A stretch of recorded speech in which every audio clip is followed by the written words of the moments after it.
Hello viewers, আপনারা সবাই কেমন আছেন? আশা করি সবাই ভালো আছেন। তো থাম্বনেল দেখে বুঝে গেছেন আজকে আমি কি মেডিসিন নিয়ে আলোচনা করব।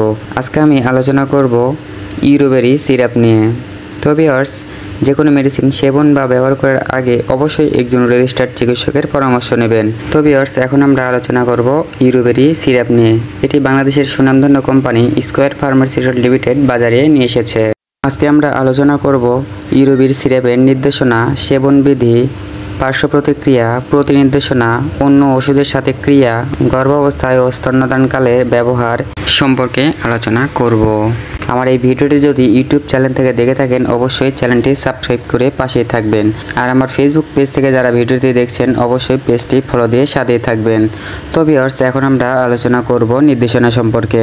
ইউরোবেরি সিরাপ মূত্রাশয়ের সংক্রমণ এবং প্রতিরোধে ব্যবহার করা হয় এবং কিডনিতে পাথর অপসারণে ব্যবহার করা হয়। তো ভিউয়ার্স, এখন আমরা সেবনবিধি সম্পর্কে আলোচনা করব। ইউরোবেরি সিরাপ 2 থেকে 4 চামচ অর্থাৎ 10 থেকে 20 মিলি প্রতিদিন খাবারের পূর্বে অথবা ডাক্তারের পরামর্শ অনুযায়ী সেবন করতে হবে। এটি পানির সাথে মিশ্রিত করেও সেবন করা যাবে। প্রতিবার সেবনের পূর্বে বোতল ঝাঁকিয়ে নিতে হবে।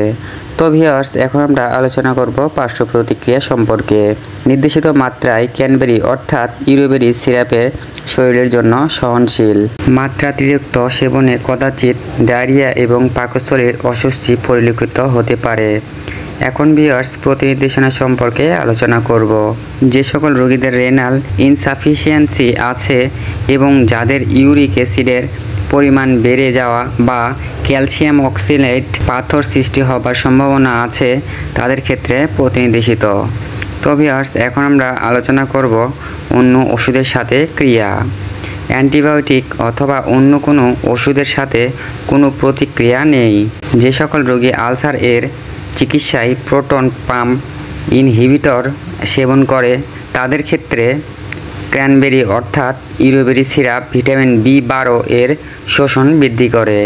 তো ভিউয়ার্স, এখন আমরা গর্ভাবস্থায় ও স্তন্যদানকালে ব্যবহার সম্পর্কে আলোচনা করব। গর্ভাবস্থায় ও স্তন্যদানকালে ব্যবহারের ক্ষেত্রে কোনো সীমাবদ্ধতা জানা যায়নি।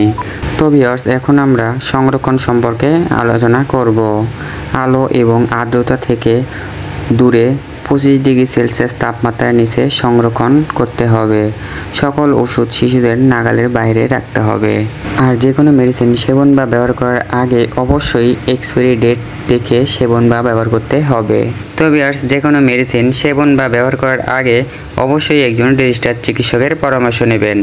আর আমার এই ভিডিওটি যদি ইউটিউব চ্যানেল থেকে দেখে থাকেন অবশ্যই চ্যানেলটি সাবস্ক্রাইব করে পাশেই থাকবেন এবং আমার ফেসবুক পেজ থেকে যদি ভিডিওটা দেখে থাকেন অবশ্যই পেজটি ফলো দিয়ে সাথেই থাকবেন। ভালো থাকবেন, সুস্থ থাকবেন।